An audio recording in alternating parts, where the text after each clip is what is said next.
Hello and welcome back to the channel. Thank you for joining me in another of my wonderful interviews. Now, here's a term that I've seen bandied about, not really understood what it means. German New Medicine. You may have heard of it, you may understand it, or you may be like me, a little baffled. What is new medicine and why is it from Germany, presumably? Well, I have my guest today has been a practitioner of this for 8 years. He's been helping people. His name is Robert Jardine, and he says this is a paradigm shift in the human experience. So we've got to know more, haven't we? Let's say hello. Hello, Robert. Welcome to the show. Hi, hello, Richard. Yeah, good to be here. It's lovely to have you, and thank you for agreeing to come on the show and explain to me and the lovely viewers exactly what German New Medicine is. And I mean, I've got your website here, and I'll leave the link. I think it's it's a website, German New Medicine dot learning GMM. Is that yours? Doctor the Discovery. That's a website that I represent in some capacity. Yeah, it's not my website. My website's robert-jardine.com, which We'll is put that in as yeah. well. If you could, yeah, that'd be great. So Yeah. this, so just to say what this says, and then you can tell us a lot more. German New Medicine is not only a new paradigm in medicine; it's also a new consciousness. It is the awareness that our organisms possess an inexhaustible creativity and remarkable safe self-healing capabilities. Obviously, my reading skills today have just disappeared. It is the recognition that each cell of our body is endowed with a biological wisdom we share with all living beings. Well, that sounds absolutely incredible.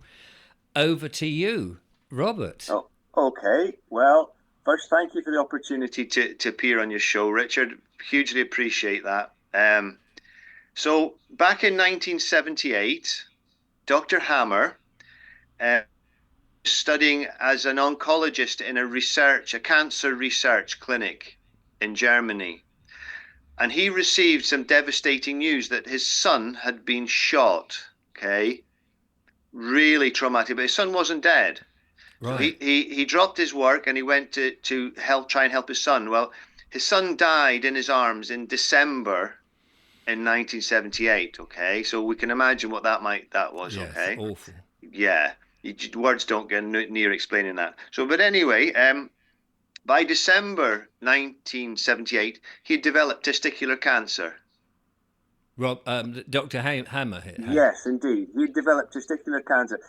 Um, and he went through some therapy. It was testicular cancer, so they removed one testicle, and that pretty much got him clear of it. Okay, he did. It didn't. He made a recovery. But being a very clever man and a very creative man, he had three PhDs, as a matter of fact, one of them in medicine. Um, he wondered if the trauma of his son, what he had with his son, had caused his cancer. So he went back to work, and he was working in a clinic where they were trying to sort of get some progress with gynecological type cancers, and they were working with the sort of the hard end of that, where the ladies involved had an expected survival rate. It's called the 5 year survival rate, and it was round about 7%. They were expecting 7% to still be alive 5 years later. My goodness, not Yeah, very many. yeah. So anyway, he interviewed all his girls, and he found the same thing was appearing in their histories too. That they'd suffered a trauma before the onset of their condition. Um, so the next sort of line of thinking he came up with, well, okay, so he thinks, well, if trauma must be processed in the brain, so I'll start CT scanning the brains of everyone. And he very soon realized that every woman with a condition would have a lesion in the brain in the exact same place. And on further questioning, they'd all suffered a similar type of life conflict.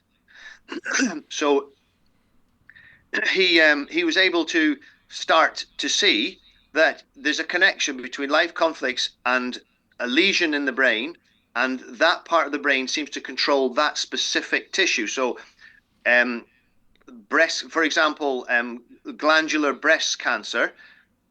is if for the left breast is controlled by the right cerebellum every time. I mean, 100% of the time, 100.00% of the time.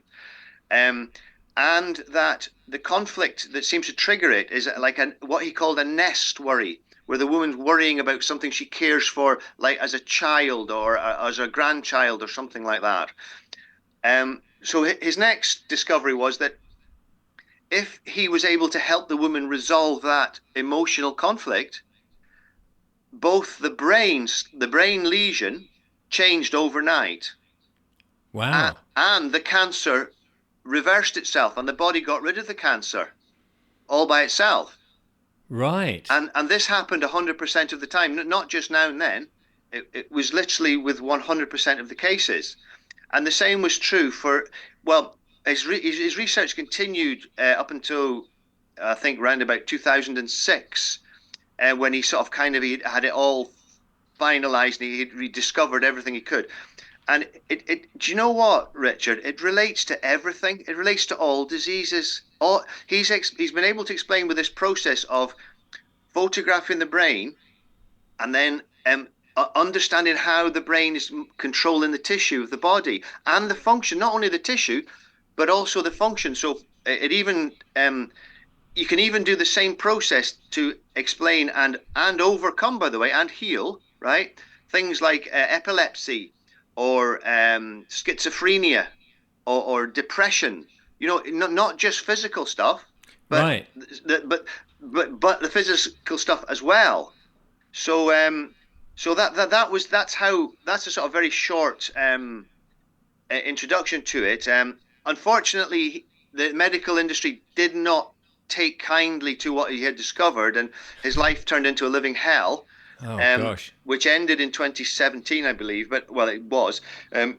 But nevertheless, all the information is there and documented by various people who studied with him, complete with brain scans and such. So that's the overall background of what I've got to say. Is that disease? And I'm really, I'm honestly, and don't drop off your seat, right? But every disease, even the ones that we think we catch, right, like cold sores uh, Verrucas and things like that. or the flu of any type or whatever, right? Any disease. I mean, literally any and every disease. You can actually see the it being created by a brain relay, because what happens is when the psyche of the person receives the impact of the emotional shock, a very, very faint ring appears in the brain around a specific area. And with CT scanning, you can see these the rings. You can't see them with MRI scanning; they don't show. But with Right. CT scanning, they show. And it's truly marvelous because it gives us an understanding of what actually makes us so-called unwell. But and just to sort of finish that, his final discovery, which he calls the fifth biological law, because he discovered five laws which are true scientific laws. They're applicable in every case. And the final discovery was that what we know as disease are not diseases. When we, from the perspective or from the evolutionary perspective of the psyche, which is controlling the process, they're actually attempts to practically help us overcome the life issue. So, for example, the breast cancer I talked earlier, the body is trying to create more breast gland tissue to feed the stricken child.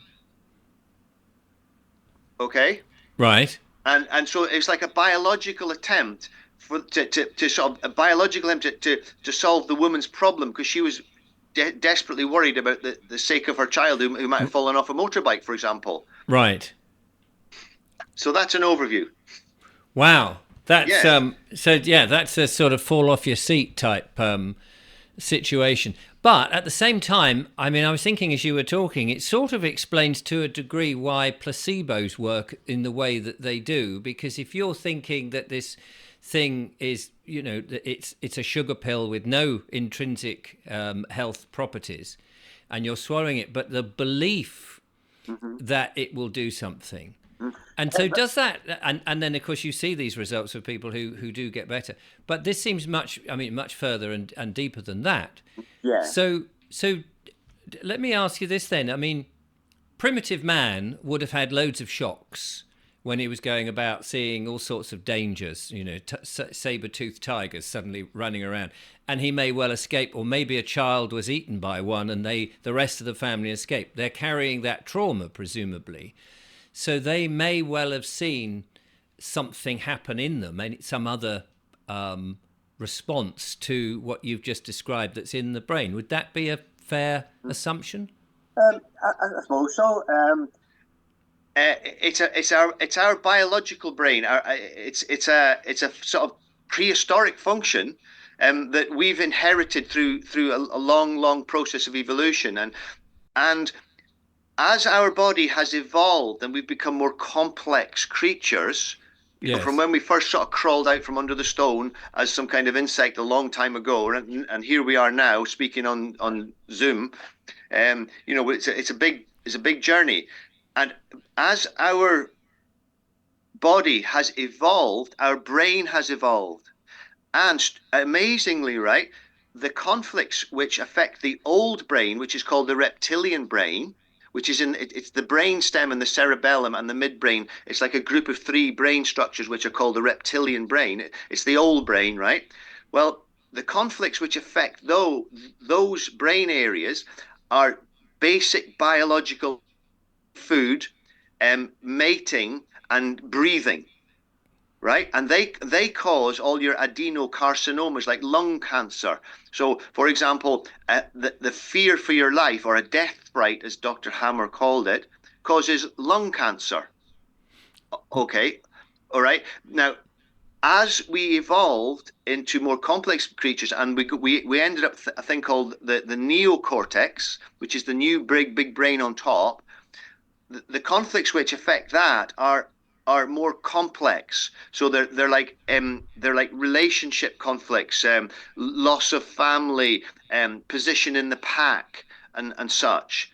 And they not only do they affect different tissues of the body, but they also are more sort of complex. If you like, the theme of the conflict is more complex. It's about relationships and dominance and such. Right. Yeah. So it has evolved over time. And as you said about the man, the prehistoric man, in the cave, well, he definitely would have been suffering these conflicts because they are intrinsic within us to actually help us biologically. Okay. Right. So for example, if the man in the cave was married to a right-handed woman in the cave, and the man in the cave got clubbed by somebody in a fight, and he was ill, well, then his wife in the cave, her dominant breast. So if she was right-handed, her dominant breast would have developed the breast cancer to increase the milk secretions to help nourish him back to health. Oh, right.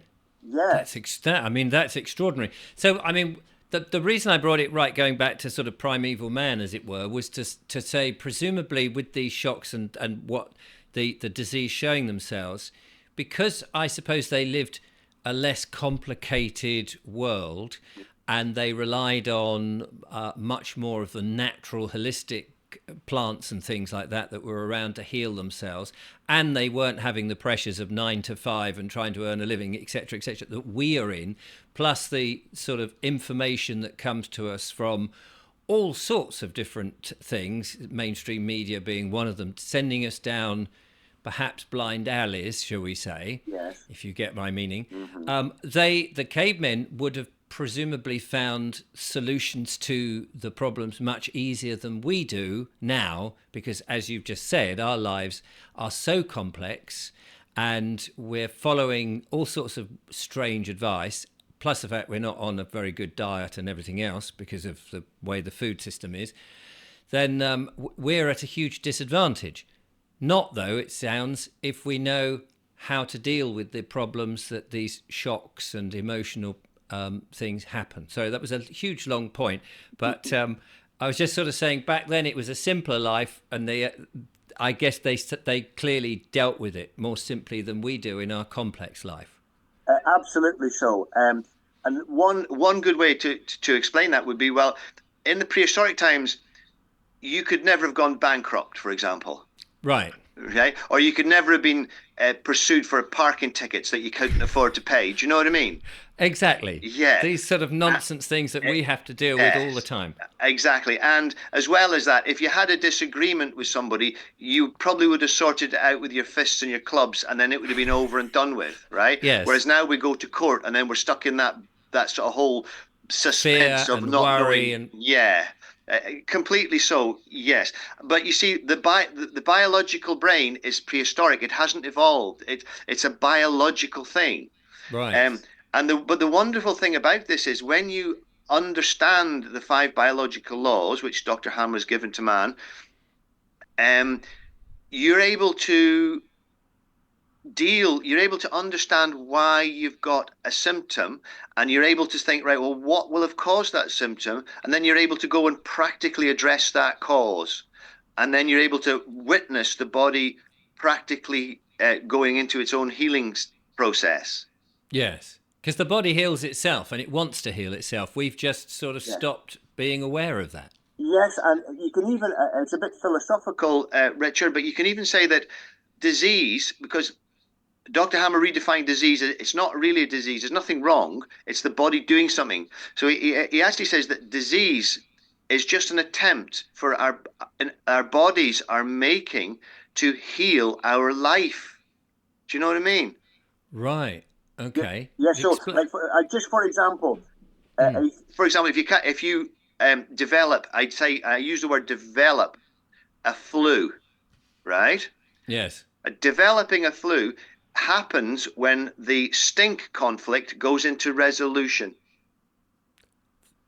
Right. So the actual so-called disease is in actual fact a healing symptom of an emotional conflict which running up until the day before you contracted or developed the flu. And then you get the temperature, you get the stuffed up nose, you get the headaches, and you get whatever symptoms you get. But it happens if you do the CT scan of somebody on Monday, they're okay. On Tuesday, they catch the flu. If you do the CT scan of the brain, you can see that they had an active conflict that just went into resolution on Monday night. Right. Wow. So and presumably if you've got a condition that is more severe than flu, shall we say, and there are many of those, that must increase the worry and the conflict and the and everything else, which is kind of a ever decreasing circle. I don't understand what you mean. So if you catch something that is a life threatening problem, and the doctor says to you, "You've got so and so," and you go, "Oh God," that in itself is a shock. Is Yeah, another shock. you're extremely. You should study this because you're on the ball. Okay, Dr. Hammer says that the cause of about 80% of all secondaries are the shock of diagnosis. Wow. Gosh, another reason not to visit the GP. For example, Let me just put some sense into that. For example, your lungs, the body uses that to get oxygen from the air into your blood and to get carbon dioxide from your blood back out, right? Yes. If you have a death fright, a fear for your life that catches you on the wrong foot, you were unprepared for it, and you suffered it with a sense of isolation. Okay, these factors are quite important. Your body or your psyche latches onto that and says, "Oh my God, I've had this is my life I'm at risk," and because of its prehistoric perspective, it assumes that you're going to be suffocated. So, because it's the quickest way to kill somebody, or one of the quickest ways, right? So, it tries to increase the number of alveolar oxygen processing cells or units of the lung. So it increases the oxygen capacity of the lung. Doctors call it lung cancer. I But see. but if you sit in front of the doctor and you sit down there and you've been say having a bit of trouble doing a wee every night, and he says, "Oh my God, we've done the test and you've got prostate cancer," and you go, "Oh," you suddenly take a shock. My God, right? That causes the lung cancer. Right. So, oh, that's fascinating. That is very interesting. So, Yeah. inadvertently, these diagnoses, and I'd say inadvertently, loosely, because somebody somewhere probably knows this, is causing more of the problem than the initial issue. Completely so. But really, I would say, Richard, what's really causing our problem is that it's kept secret. Nobody knows this. If this was taught to us in primary school or secondary school, okay, and we were kind of up to speed with it, we would know. Um, Nobody would get a trauma when they say, "Oh, I've got a lump in my breast," or I've got asthma, for example, or that. We would just say, "Ah, I've developed asthma. Right? What was that? Oh, gee whiz, that must have been that scare fright conflict I had. Right? Let's get this fixed." Do you know what I mean? Right. But then again, you might also say that we wouldn't be so easily controlled if we weren't frightened of disease either. So that's Yes. another possibility as well. No, and that is what scares a lot of people. And we saw in 2020 an event that was a global event, of course, Apparently, yeah. without mentioning its name. Yes. But the amount of shall we say, information that came from mainstream media about it was quite shocking for a lot of people, and they were in fear of their lives and acted quite irrationally than most of us would, who use a bit more critical thinking, would expect. And I'm assuming that must have caused an increase in a lot of problems for people. Massively so. But as you say, German new medicine and the five biological laws were a double-edged sword that certain levels of society have taken up with. And if you one on one edge of the sword could be the death of the medical industry, but if you don't know about it, the other edge of the sword is if no one else knows about what you know, it gives you an immense advantage or immense power over the control of people. Do you understand? I don't want to get anyone into trouble, right? But I'm saying you understand. We're both coming from the same hymn sheet here. We both understand this. Yeah. I think the audience who watch my stuff will certainly understand our jumping around the eggshells, and get the picture. And if you frighten people, whether it's intentional or not. Now, what about? I mean, talking about it's Halloween's coming up as we record this, and people do go to places to be frightened. Now, it's all a bit of fun, but could that affect people? Unlikely. A shock? Unlikely. Unlikely.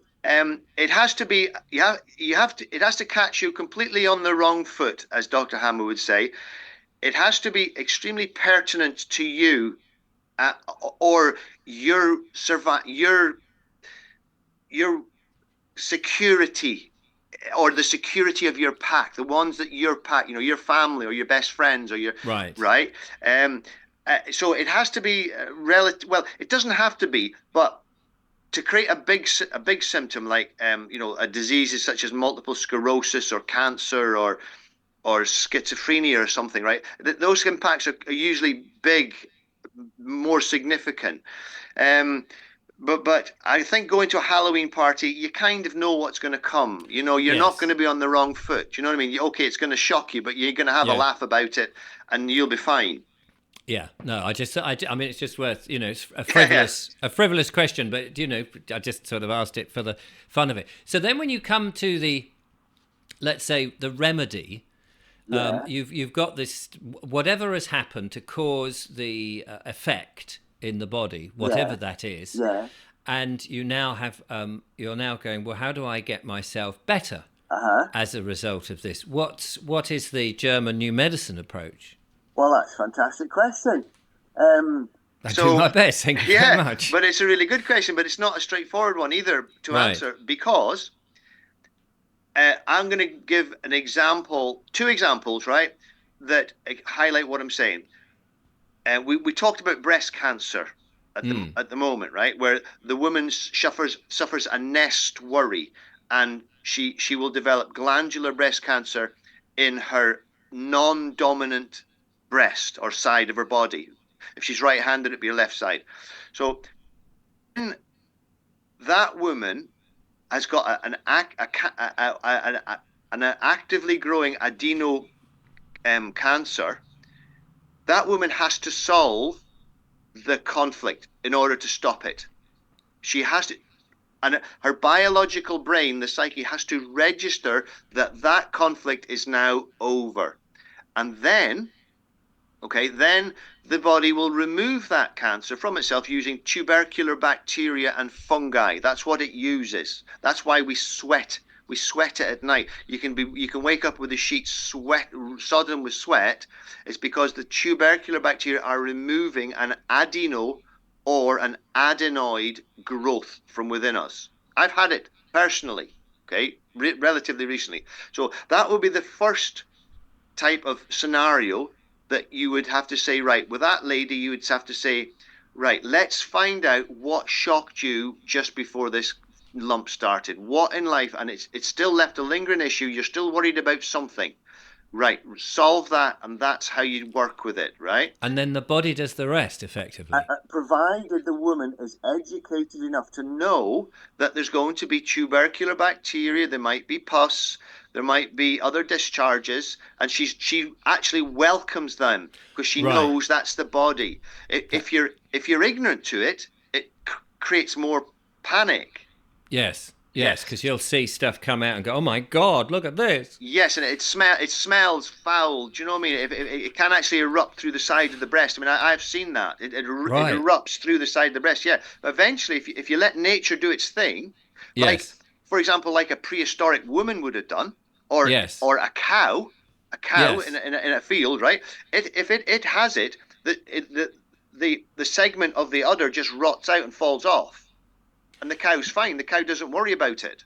Right, and the prehistoric woman, or at least a woman even sort of 200 years ago, or even 100 years ago, would not have had the NHS and the options of all of that, and their very kind, very beneficial, very lovely words of wisdom, let's say in inverted commas, to make her fearful that what was happening to her body was not natural. And you're absolutely right. Bullseye, right? And that is obviously a problem of our time, that even though someone can listen to what you've just said and go, actually, that's exactly happening to me, there still would be at the back of their mind, because of the programming we've had. It is. In essence, and at a base level, it's really a problem of capitalism, right? It's about money. Right. Because the truth is out. Dr. Hammer lodged his first thesis explaining the causative of cancer and such, and it disappeared. So he pursued the research university to test his thesis, right? He put a thesis out. They had to test it. You know, the traumas cause a lesion in the brain, cause the cancer. Fix the trauma, lesion changes, cancer regresses. That was it, right? They refused to test it. And in fact, he even took the university in Munich to court over it.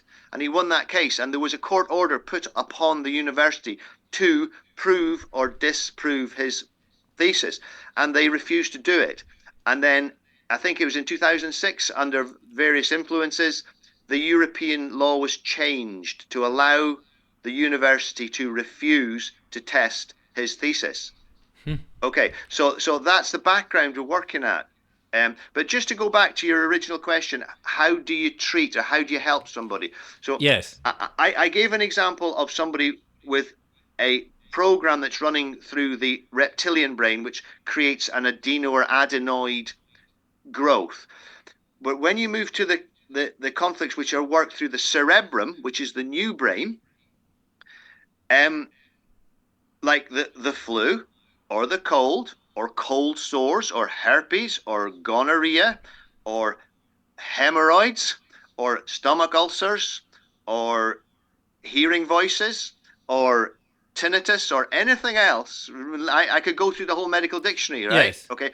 When you come to these conflicts, which are processed through the cerebrum, right, the new brain, the actual disease only becomes active, or it becomes apparent when the conflict is resolved, right? Right. So Okay.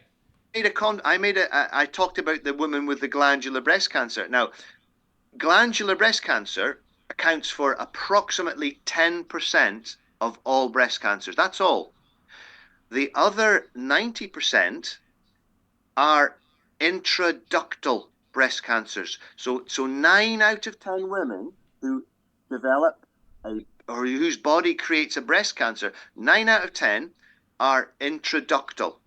Now, intraductal breast cancer you only know you get it the day after the conflict resolves, and the tissue in the breast ducts, because it's intraductal, so it's called squamous epithelial lining of the milk ducts. Okay, it's squamous cells. It's from the cortex. Okay, control from the cortex. So cells all get inflamed and swell up, and the fluid and the whole breast swells up.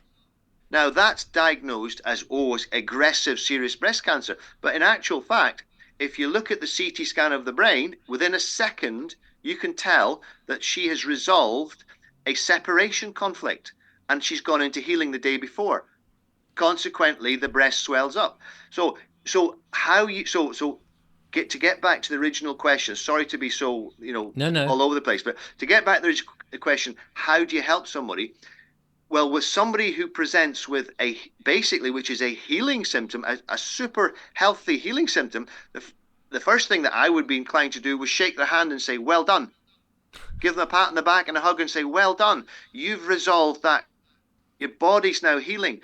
It's swelling up. You have to learn what's happening inside your body so that you're not going to get worried or get persuaded through fear to do things which might not be in the best interests. Right. Yeah. That's really yeah. So, well, let me ask you this thing, because some of the diseases they say once you've contracted something, oh, you've got that for life. You have to manage it rather than get rid of it. Now, is that still a case with German new medicine, or are you able to go, no, that we can do this by da da da da, and it's no longer a managed thing. It's gone. As long, in principle, 99% yes. As long as you can find out the conflict in life, that moment in life when it happened, and as long as you can actually convince your psyche that it's resolved. Right. Right. Which might not be an easy thing. It's impossible. It's yeah. impossible, because if you lost a partner, well, she's dead, right? Yeah. So you can't get her back to life very easily, to my knowledge, right? No. So mind you, I remember the old Oddbod movies. You remember the carry on Oh, screaming. Anyway, that's a different subject. So yeah, so it enables. So German new medicine allows us to understand what's caused our problems and manage them to the best outcome.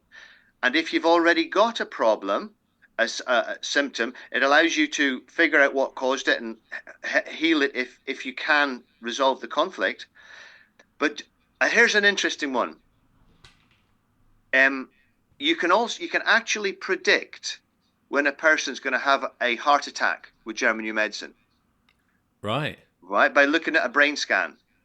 Oh, okay. Yeah. I thought you were going to say if they'd been had certain medical interventions. No, and no.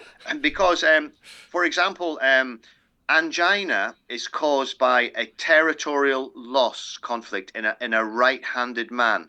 In a left-handed man, it's caused by a different conflict because the brain's wired different. But nevertheless, about 60% of us are right-handed. So for a right-handed man, a territorial loss causes angina.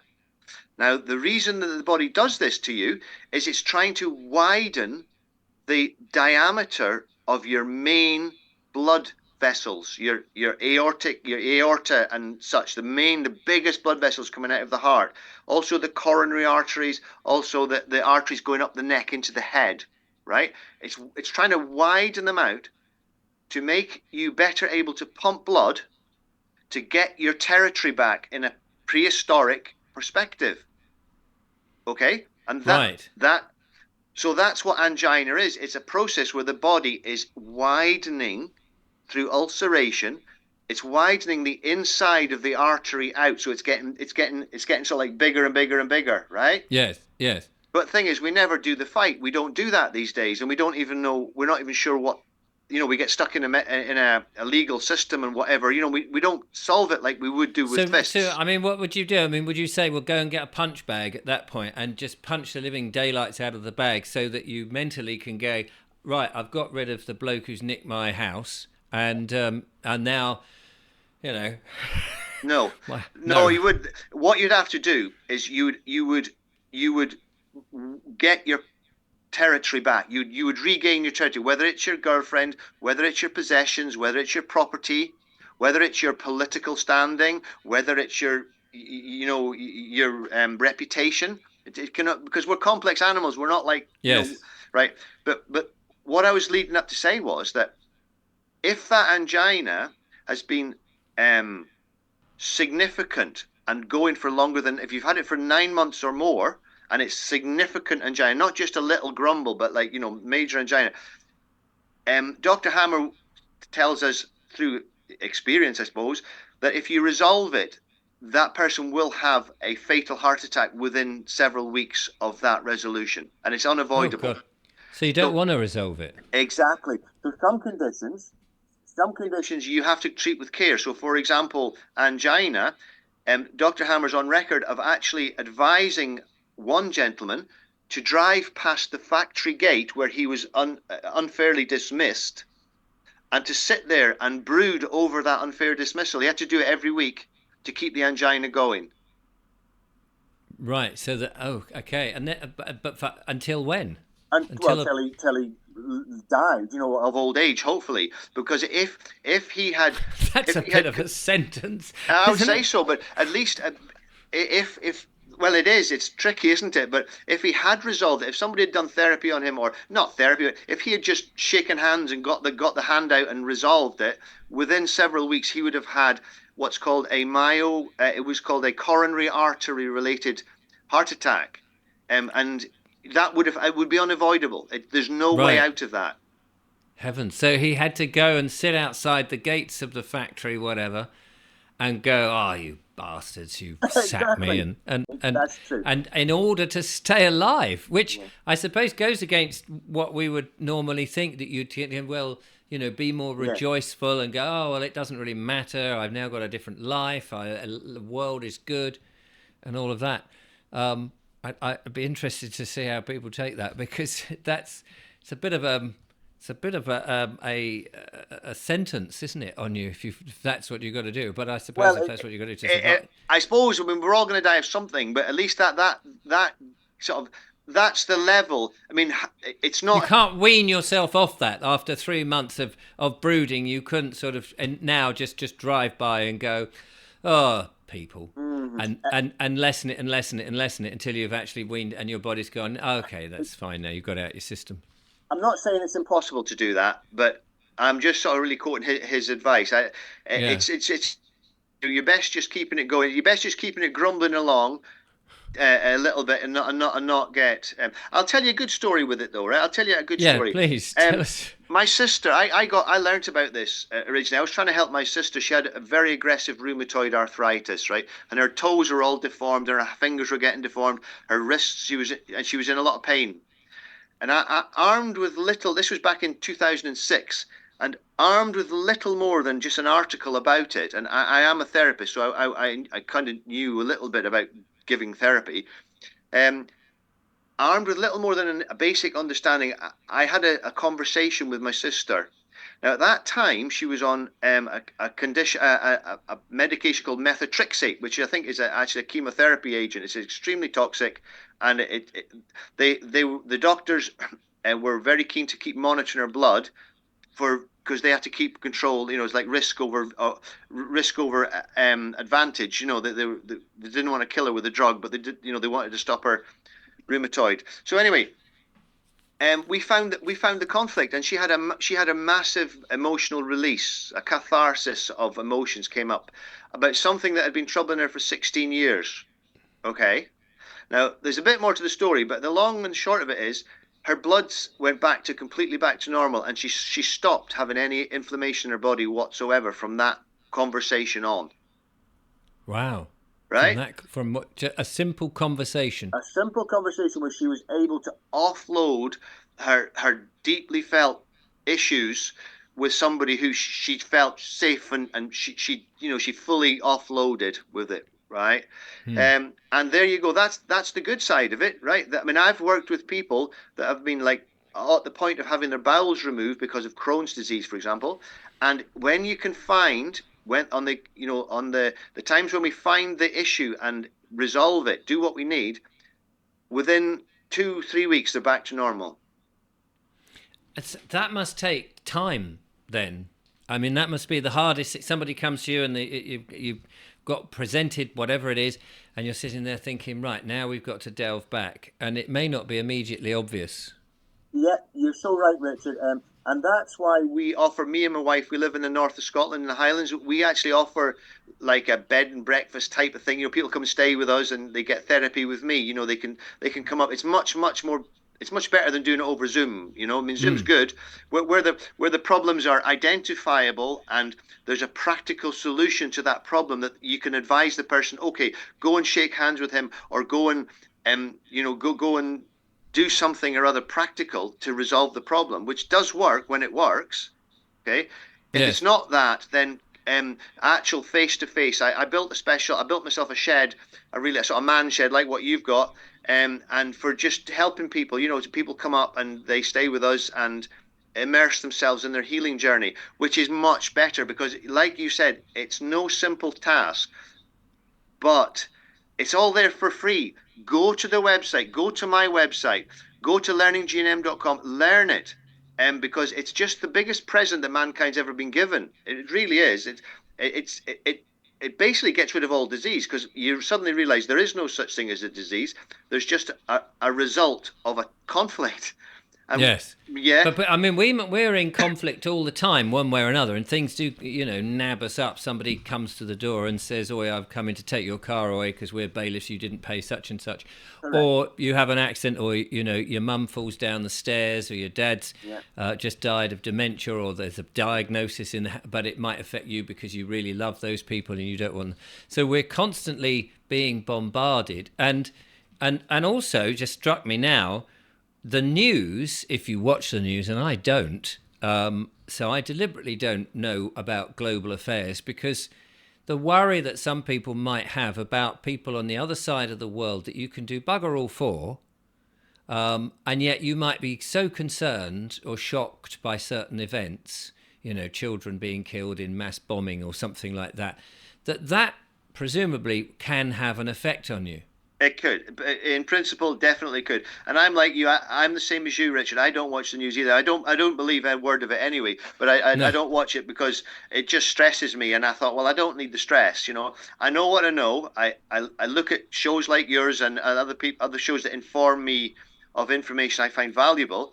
And the rest of the time, I'm very often helping people on Skype or on Zoom or our lovely house in the north of Scotland, trying to sort of solve problems which are going to get a direct result for people, a very good result, and make somebody's life better and happier. That's my life. Yeah. So but I mean, I'm just thinking of the general public. A lot of people do subject themselves almost deliberately without realizing that the next item on the news could be something which could bring on a problem. But I guess mostly it's a personal a member of the family, or you've witnessed something yourself, or something's happened to you. You've tumbled down the stairs or something, and the shock of that, or the shock of somebody dying in the family, or those sort of things. Exactly so. And that would be another good reason not to watch the news as well, because the more hunted we feel, if you know what I mean, more hunted that we feel in life, right? Yes. The more the more prone our psyche is to step in and create a nice healthy cancer or a nice healthy eczema rash or something. It makes us more prone to react biologically if we feel our conscious resources are stretched to their limit. You said just now that you would shake someone's hand when something presents itself as a result of a shock or whatever. And so you would say, yes, the body's worked it out and it's now going to get rid of it. Presumably, then it would mean that people are carrying stuff that has yet to present itself because they haven't realized what it was. Is that right? Yeah, that's could be the case. But we were talking about breast cancer, and the point I was really making was that that the so-called disease only manifests on the moment, or starts to manifest on the moment, that the actual emotional conflict is resolved. So in those cases, the management of that person's to their recovery is one of just care and maintenance. They have got no more. They basically, all they've got to do is avoid the news, avoid too many appointments with going to worry you with results. Medical, usually with a doctor, right? Because if anyone's going to worry the living daylights out of you, it's going to be a doctor, right? Right. So you've got to avoid all these things with that cancer. Whereas the glandular is a different. There's another process to do before you start the healing. So all the point was that most diseases, and I would say 70% of diseases are actually signs of the healing process. Right. And they don't need treated. Yes. Yes. Save a fortune. Yeah. And this is, another thing that we've been trained, have we not, with the mainstream media and advertising and everything else, is the first sign of like a headache or an ache is we reach for the medicine cabinet or we go to the chemist or whatever. And then if it still doesn't go away, you go to these professionals and you get the little white pills, which may or may not be of benefit to you. And you're saying that really maybe we should hold back a lot more from all of that. Well, we should learn the 5 biological laws. Everybody should learn the 5 biological laws. Can you give us them? Well, very simply, every disease starts with an emotional trauma. Yeah. Okay. All diseases are part of a two-phase process. So many diseases only present in the healing phase, which is the second phase. Right. Whereas certain diseases like adenocancers and such, they present in the first phase, which is the conflict active phase. So when you know this, you know what phase of the process your body is at, and then you behave appropriately and fix it, right? So that's the second law.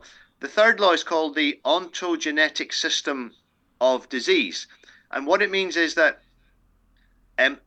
as a fetus at 12 days after conception, we are formed in basically a structure which has got 3 layers of cells, 3 types of cells, like a sandwich, like a three-layer sandwich like that, right? Right, yeah. The bottom layer is the endoderm, the middle layer is the mesoderm, and the top layer is the ectoderm. That's at 12 days after conception, right? Then everything splits up and starts to form a human body and a human brain. And it means that the ontogenetic system means that all diseases can be traced back to one of those germ layers in a fetus at 12 days old. Good God. And because the cerebellum, for example, the brainstem, is being formed out of the endodermal cells, and all adeno or adenoid cancers are controlled by the brainstem and are only affect adeno cells in the body.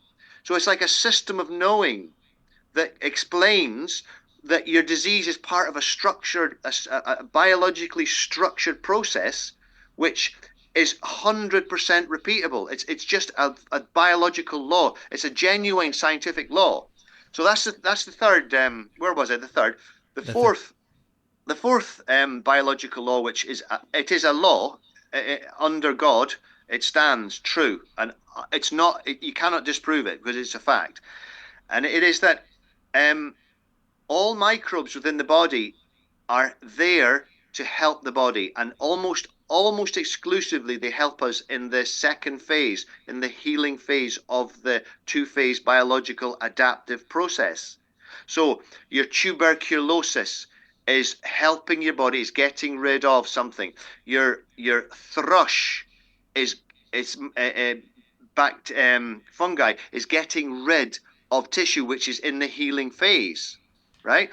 Your staphylococci and streptococci bacteria, they are repairing the more advanced, the mesodermal, I think, the mesodermal tissues in the throat when you get a sore throat, right? So they no, so therefore killing it's like killing bacteria is like killing firemen because you blame firemen for fires because they're always there, right? Yes. Oh my God, we've just done a scientific study. We reckon that firemen are causing all fires because they're always at them. So let's Yes. kill firemen, Yes. right? Okay. Yeah. So that's the fourth biological law, and the fifth law is called the ontogenetic. The oh, I forget. It's a fancy name. It's basically says that all diseases that any disease, any if you open a medical dictionary at any page and just read the third any word in it that was a disease, right? That in reality they are all part. The quintessence he calls it. They're all part of a biological process which is practically trying to help you resolve a life issue. Even if you just imagine that issue, even if you were tripping out on drugs one night and it wasn't even real, but your psyche latched onto it and started God knows what, right? Asthma or eczema, right? Even so, that psyche was trying to help you. It's not a disease. It is a Right. biological attempt to fix something in life in a So practical way. should we embrace these issues that we traditionally go, oh my God, I've got the such and such, and I've got this, or I've got that, sore throat, for example, just to Yeah. take a simple one. Should we go, oh, actually, thank goodness I've got a sore throat because it's repairing, it's doing really good stuff, instead of going, oh, just, gargle and Yeah. all this stuff that we do. I'll try to quote Dr. Ham that one, right? Healing takes place on two levels. Firstly, with understanding this process, right? Healing, the first lay is we heal the body. We the body tries to heal itself, and if we manage that situation, we get a positive result. That's the first, Yeah. like a basic practical healing. He says, the second level is a spiritual healing because we can use What how our bodies reacted. as a lesson in life. Do you know what I mean? Yes. Yes, For next time. Yes, for next time to live more in harmony with what we're living in. What we're living in is a body. That body's got a mind of its own, and it's going to react the way it reacts. We, as conscious beings who are errant in our ways, very often, right? We should learn from the messages that we're getting through so-called diseases to realize, oh my God, getting that promotion at work wasn't worth getting angina for, or you with me? Do you know? Right. You with me? Right. Yeah. I mean, is that the same as, say, you've got a car and you accidentally drive into a stock car racing and people are bashing into you, and you go, well, actually, if I stayed in a straight line rather than taking a quick route through the stock car racing thing, I wouldn't have got beaten up and bashed. I'm trying to cut corners, or I'm, assuming that's what you've done, that you've taken Yeah. the route and found yourself on the wrong path. Or you go across a farmer's field and, Yeah. suddenly you go, well, that's the B line, that's the best way, that's the quickest way. But actually doing that has caused you. So you learn to go, actually, it's better to do a more sedate version Yeah. of it, that you're respecting the body, I Yes. suppose. I think it's really a case Of changing your priorities. You do realize that when you understand German New Medicine, you do realize, some things are, there is another factor to consider.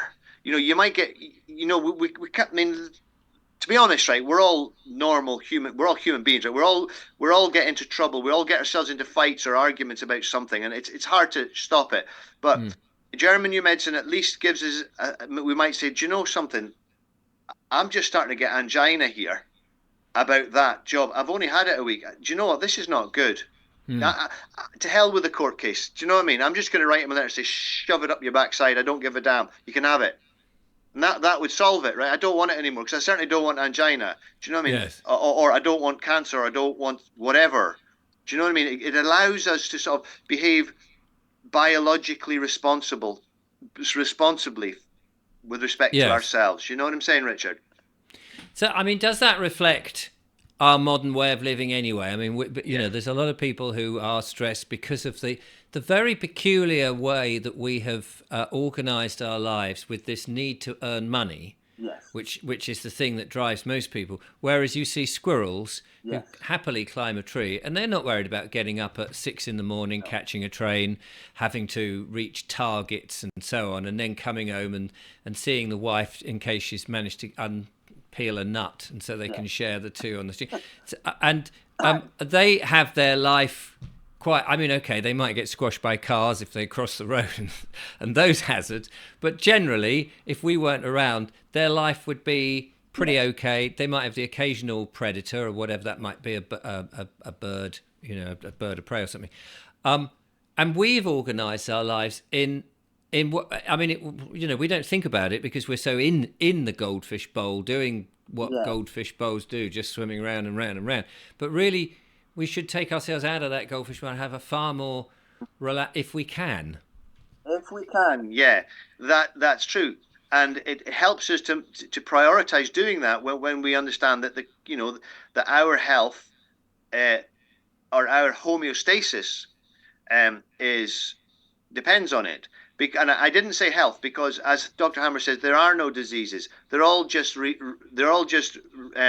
consequences.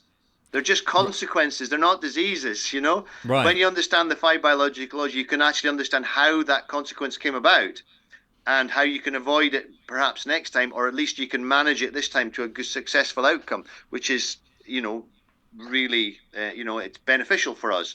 And it's so wonderfully interesting to discover what you are, what you're actually living in. We tend to immerse ourselves in thinking, well, I am just what I think, and I've got this body, and you might hate your body or love your body. You've got some relationship with your body, but you sort of think it's something different than you, and you want to make bigger muscles, or you want to have a bigger bust, or whatever it is, right? And yeah, definitely. Yeah, that body's got a brain that is monitoring everything, and if it gets a shock, it can do anything. It can create any symptom that is in a medical dictionary, and it's a wonder, at least to know what can happen and why it happens. It makes a huge interest. It's made an interest in me anyway, and everyone else that I know that get into this, because it is apparent, or it's relevant to everybody, to you, to me. And no doubt you've had a cold or a sniffle or something or other, a wart or something else. Do you know what I mean? We've all had stuff, and to know, and if we have children that we care for before they become adults, then it's good to know. Like measles. What's measles? Well, according to the German New Medicine, and I can assure you it's 100% correct. Measles is the healing phase of a separation conflict. So that's why it comes out in kids usually 3-4 weeks after they've gone to school. So they've kind of overcome the separation from their parents. That is very interesting. Is there a list on a website somewhere of these things, like a definition like this reaction is from these potential causes? Correct, there is. It's on learninggnm.com. It's there. We will put the link in the description. That hour has just gone. It's incredible, Robert. Oh my God! I can't believe it. Yeah. Take me back. So, just remind people what your website is. Your one. Yeah, my one. If you want to contact me, I am best contacted on robert-jardine.com. That's my website, and my Facebook page is Health at Highland Alchemy. And it's an at. Don't write, don't, not the symbol at, but it's health at AT. At the actual Yeah, words, at yes. Alchemy. Alchemy. Yeah. And I do offer free. I mean, just listen to this. I do offer free consultations. Okay, people can. I'll give half an hour of my time to anyone as long as they've got a genuine health interest and they contact me. Wow, there you go. Can't ask for better than that. I hope you're not overly swamped, but because we don't want you to get stressed and shocked by it. Robert, that has been really, really interesting. I'm going to have to go and look at the websites there because I think that will open people's eyes, which is what all of this stuff is about. Thank you for sharing that knowledge, and what an amazing man Dr. Hammer was. But, you know, to come about from such a sad event in his life, but the upshot of that is that he's given humanity something really good. And it's so important at this strange time In our social journey, isn't it? Yeah, no, I mean, it's almost like a special gift. I would say it is, yeah. At this time. Robert, thank you so much for that. It's been really fascinating. Keep in touch. I'm always here. Okay, if you've got any questions, even you know, for yourself, just get in touch. I'll always try and get back to you. Well, there we are, lovely viewers. What do you make of that? That's German New Medicine. Check out the websites on the page. Brilliant. Thank you very much to Robert Jardine. I'll be back with more monologues and more wonderful guests in due course, of course. But until then, thanks ever so much for watching. Till next time, goodbye.